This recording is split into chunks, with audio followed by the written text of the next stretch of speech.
அதிசயங்கள் செய்கிறவர் நம் அருகில் இருக்கிறார். அற்புதங்கள் செய்கிறவர் என்றும் நமக்குள் வசிக்கிறார். யோவான் 8:44. நீங்கள் உங்கள் பிதாவாகிய பிசாசானவனால் உண்டானவர்கள், உங்கள் பிதாவுடைய இச்சைகளின்படி செய்ய மனதாயிருக்கிறீர்கள். அவன் ஆதி முதற்கொண்டு மனுஷ கொலைபாதகனாய் இருக்கிறார். சத்தியம் அவனிடத்தில் இல்லாதபடியால் அவன் சத்தியத்திலே நிலை நிற்கவில்லை.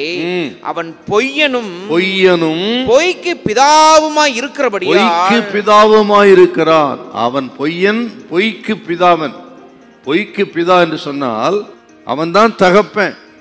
பொய்க்கு அவன் பெற்றெடுத்த பிள்ளைகளில் ஒன்று பெருமை. அவன் பெற்றெடுத்த சேஷ்டகுமாரன்.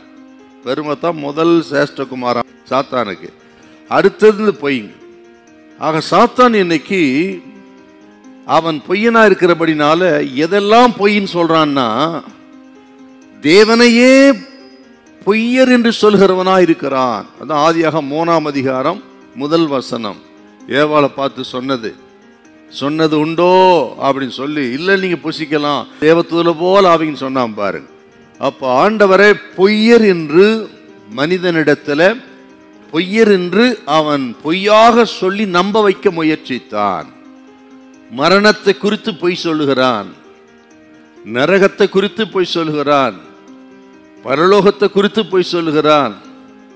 நரகம் இல்லை, பரலோகம், எல்லாருக்கும் பரலோகம், அப்படி இப்படின்னு மரணத்தை குறித்து, வாழ்க்கையை குறித்து, நரகத்தை குறித்து, பரலோகத்தை குறித்து பல காரியங்கள் எல்லா விதத்திலும் அவன் அதை பொய் என்று சொல்கிறவனாயிருக்கிறான். அதான் பொய்யனும் பொய்க்கு பிதா. அதன் விளைவித்தான் இன்னைக்கு பாருங்க, உலகத்தில் எல்லா துறைகளிலும் பொய் இல்லைங்களா? அது எப்போ இல்லாத அளவுக்கு இப்போ மருத்துவத்துறை கூட சாத்தான் விட்டு வைக்கல. இன்றைக்கு மருத்துவத்திலும் பயங்கரமான பொய்யா இருக்கிறது.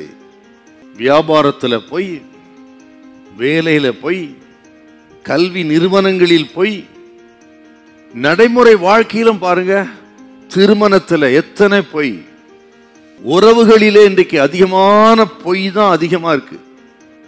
நட்பு அதுல பொய். ஆக உலகம் முழுவதும் இன்றைக்கு பொய்யினால் நிரம்பி இருக்கிறது. காரணம், சாத்தான் பொய்யனும் பொய்க்கு பிதாவுமா இருக்கிறான். இந்த உலகம் பொல்லாங்கனுக்குள் கிடக்கிறது. அதுதான் இதன விளைவெல்லாம். ஆனால் திருச்சபையில் அது காணப்படக்கூடாது. அதுதான் ரொம்ப விசேஷம்.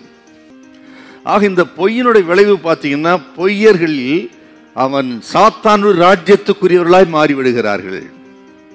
வாழ்நாள் முழுவதும் பொய்யாகவே இருக்கிறார்கள். அவர்களுக்கு தான் இந்த நரகம் அப்படின்னு சொல்ல நம்ம கேட்டோம்.